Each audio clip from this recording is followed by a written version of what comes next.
Hey guys, Chase here. Today I wanted to talk to you about my KTW 1873, do a full review of what I've got so far in front of me. I've played a full game day and then a half game day with this, so I feel like I have some pretty good input on what I think of this platform. If it's something that piques your interest, maybe it's something that you can potentially pick up as well. But if you do, I would like you to be as informed as possible, and that's why I am here today. So, first things first, let's talk about what we have in front of us here and what it kind of is, right? So, this is the Volante gas kit in a KTW 1873. What does that mean? Well, KTW is a manufacturer out of Japan. They make generally Springer replicas of historic guns. Think even older than this. Think like a Spencer rifle or something like that. That is KTW's bread and butter. This arguably may be one of the more modern pieces that they make, aside from the shotguns that they make as well. But they're primarily focused on single shot Springers. Where Volante comes in is right here in the gas system. This gas system is designed to make the rifle more efficient, shoot harder, and be easier to overall operate than a spring version of the same thing. You got to think when this lever has a spring behind it, it's got a lot more power, or it's got a lot more force required than just simply racking back a BB and putting it back in. With that being said, the finish quality on the metal parts are immaculate. I've taken this down to taken the barrel out, taken everything out, just to kind of do an inspection and see what I think of it. The gas kits look to be a little bit different than the original. The originals, I believe, were CNC'd. The newer version here looks to be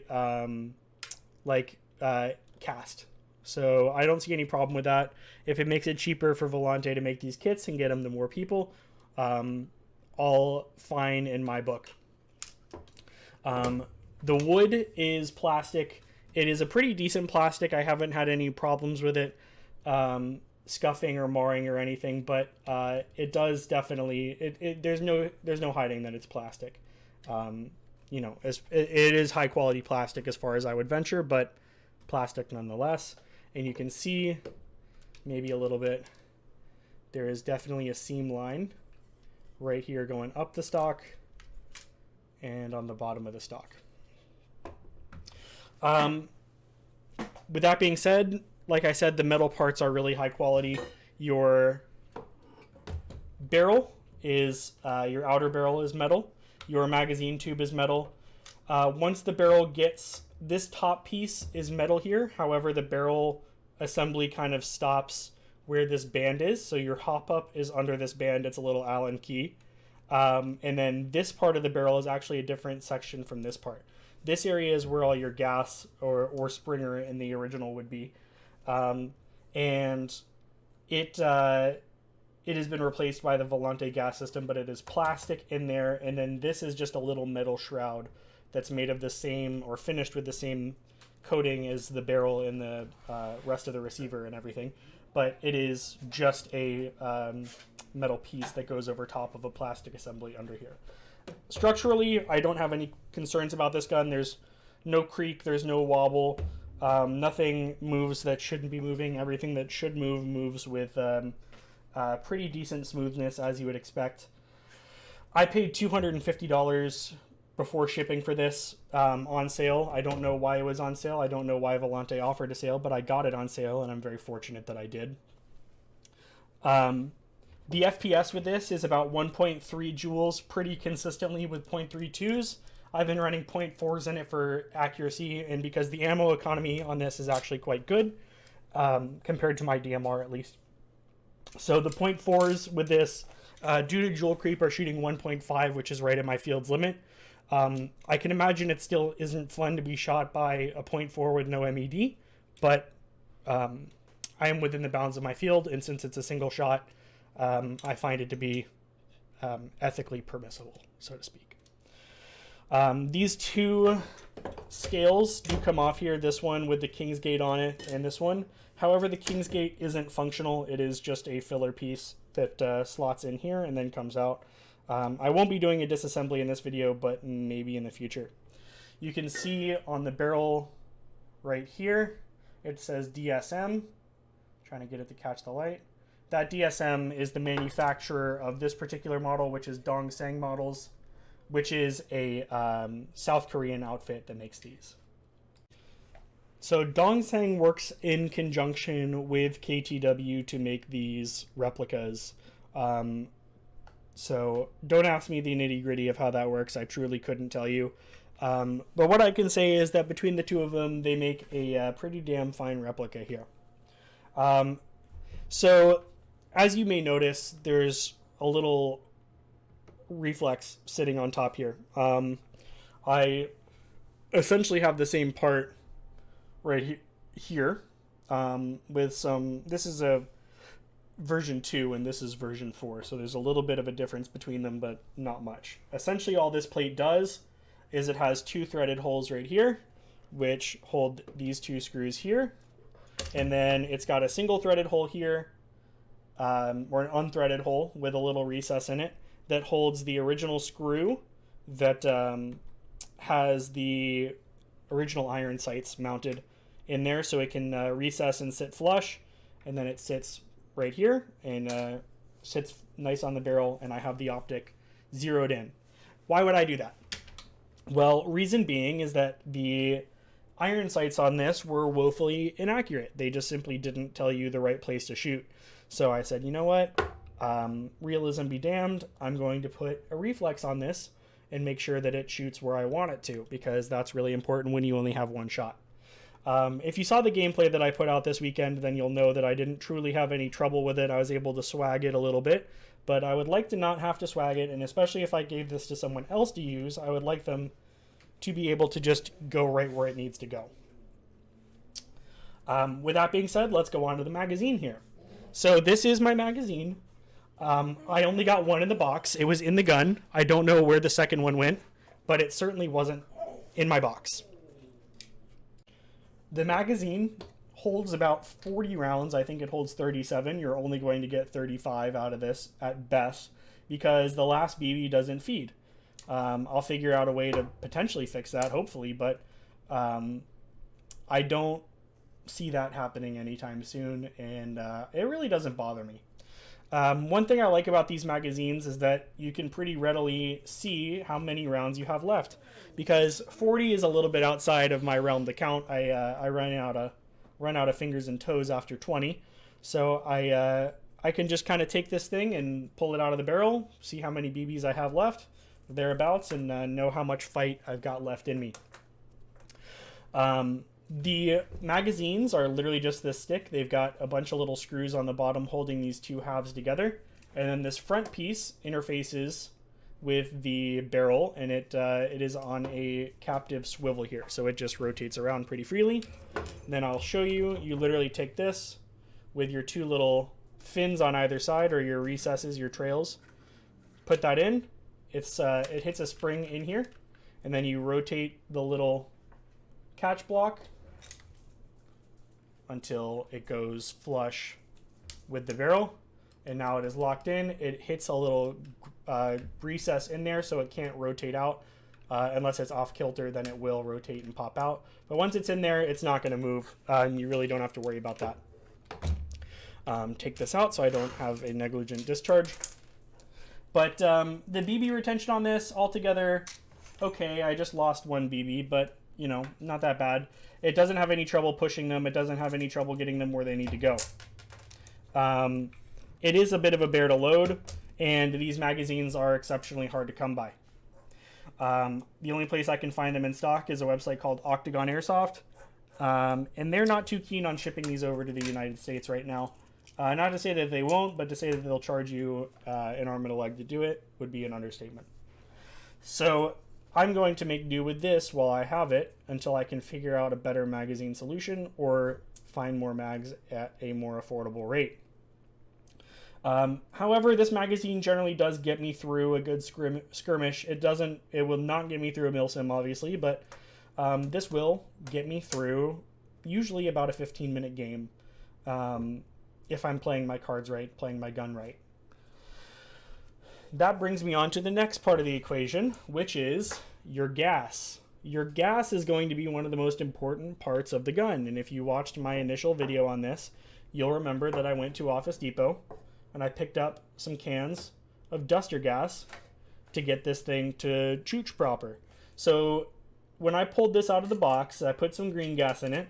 It shot 2.5 joules with the green gas, which is obviously a little bit hot for anything, let alone for trying to have a no MED on this, which is ultimately where it really wants to be. The adapters that I've seen online, I 3D printed one and it ended up being kind of lackluster. No fault of the designer, just the material limitations of 3D printing. To that end, I drilled out the original nozzle and I put one of the little sticks in there that it comes with, one of the little straws, and lo and behold, it fits perfectly exactly where it needs to. Just super glued that son of a gun on there, and now that's not going anywhere, and it's as good as a green gas bottle for this gun. As far as everything else, the performance on this is immaculate. The accuracy is far beyond what I could have hoped. One thing about this replica is that it will take a long time to get to you if you decide that you want one of these and you order the complete kit from Volante. This will take a while to get to you, not because of the shipping or anything, but purely because it takes him a while to build these guns. He's a one-man outfit and he's building these things in his house, in his garage, presumably. So, you know, cut him some slack on that. It's perfectly understandable that these would take some time to build. But I had to put my patience pants on in a big way when I ordered this. But with that being said, very seldom do you get something or do you have something that you wait a long time for, and you wait and you wait and you wait and you wait and you build up this idea of what it's going to be in your mind when you get it. You have these fanciful ideations about what's going to happen, what it's going to be, how it's going to be the greatest thing you've ever used, whatever the case may be. You know, people do that when they order MTWs, they do it when they do whatever, right? This has exceeded my expectations. In one main factor, the thing I cared about most when I ordered this was how much fun I would be able to have. When I play Airsoft, I play it in a very particular play style, usually my DMR style play style, which is still pretty aggressive, don't get me wrong, but I prefer to be sort of a support role for my team more than anything. But as I've been playing, I wasn't finding as much of a challenge with how I wanted to be playing the game, you know. I guess I can say that I was like looking to, I don't want to say gimp myself, but the fact of the matter is that when you're running a lever action and everyone else has M4s and AKs, you are at a distinct disadvantage with how much fire you can put down range. Your accuracy by volume goes to nil, essentially, when you have one shot. Which means that you have to make the shots count. And when the shots hit, when they connect, and you feel really good about connecting those shots, because you get a nice dopamine release knowing that you did that and you're going to rack that next round into place and hopefully send it to where it needs to go to. I find the gratification of using this. I've used a gas blowback a few times and I think they're fun. But this takes it to a whole nother level. The level of not only tactility, but just the level of effort that you put into each shot. You know, I think a lot of guys that use bolt actions can kind of resonate with that. When you have to manually load every round into place, when you put that round where it needs to go, it makes a difference, right? When you have less ammo to work with, it makes a difference. It makes you feel happier. It makes you feel a lot cooler when you say, okay, well, you know, I've got 30 rounds to a mag to that guy's 300, and I'm able to go toe to toe with him because, you know, skill issue or whatever the case may be. But regardless of any of that, I do find this to be just an intensely satisfying replica to use. So the action, buttery smooth. It's loud. It's got a good ka-chunk to it. The trigger is phenomenal. It's well, it's okay. Let's pull through the trigger here. So I'm going to cock back the hammer. I'm going to hold my hammer, but you've got a little bit of pull right here where the hammer moves. It's going to then disengage the hammer with a nice click and fall forward. There's virtually no travel on this trigger. Like there is when it's ready to go, there's no slop. It is back and forward, and I might discharge around here, but we'll see. Yes, it did. But that's as quiet as it gets. There's no moving parts. There's just the gas and the hammer moving, and the BB, obviously. But the amount of accuracy and the consistency that this thing provides, I don't know what sort of voodoo magic or whatever the Japanese equivalent is that they put in the barrels and the hop units from factories there.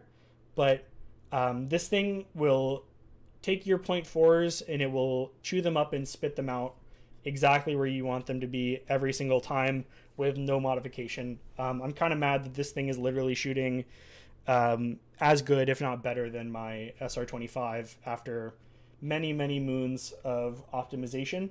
This continues to impress me, and I will not deny that the amount of swagger that you have from a lever action on the field, it gets you a lot of attention, it gets you a lot of looks, it gets you a lot of compliments.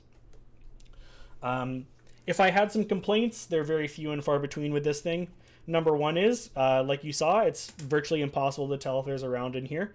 The transfer mechanism between the magazine and the barrel is right about here, and it's literally just a little knocker that when you rack the lever, it pushes it forward and it causes a BB to push up.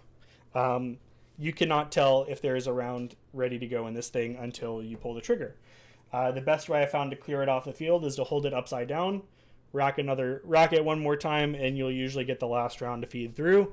But if your magazine has one round left in here, like for instance, if there was just that one BB left right here, even if you turn it upside down, that BB is not going to come out. You will perpetually have one round left in this magazine, no matter what.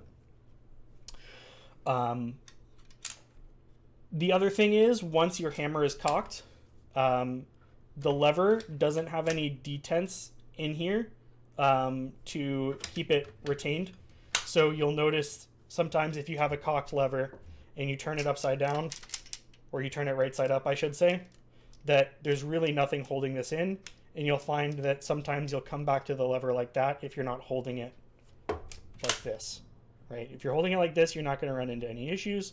If you're just kind of holding it, it'll flop back, and that is plenty far enough for a new BB to also get into the chamber, so you'll double fire right there, right? The rest of this travel is purely to make sure that your hammer's back, but that right there is enough to chamber a BB. That's enough to double chamber a BB, and that's enough to make sure that you're going to shoot significantly less far than you would with just one in the chamber. I may figure out a way to detent this a little bit and make sure that it has at least one detent in the engage position to make sure that it's ready to go. The other thing is that even if the hammer is right here, it'll still fire. You know, it doesn't have anything determining where the hammer is or where the lever is in the process. It's literally just a dumb little lever, and this is your firing mechanism, your literal firing hammer, right? So when this hammer comes back and it hits your striker right here, this is ultimately what pushes the gas out. So if I even let go of this and it is sending gas through the system, and it's sending plenty of gas through the system. It's sending enough to fire a BB out of there. So you need to be very careful about negligent discharges with this. It does have a safety back here. This safety prevents the lever action itself from going. However, if it's cocked, there's also a linkage in there that will bar the trigger and make sure that your trigger will not engage when the safety's cocked. So you essentially have a two-factor safety there. Other than that, the only other thing I can really speak to is that the hop, the barrel, and the chamber are all proprietary. However, it is a top dead center hop under here, and it is exceptionally accurate. If that wears out, you can rest assured that I will be finding a way to remedy that situation with a quickness. Other than that, it has been a real pleasure to use. I look forward to getting more videos and more content with this to make sure that you guys have stuff to watch and stuff to enjoy, and I'm looking forward to playing with it again. So if this is something that interests you, if you like any of the content that I make here, I would love it if you subscribe. It makes a big difference to me. And yeah, I look forward to seeing you guys in the next video. Thanks. Bye.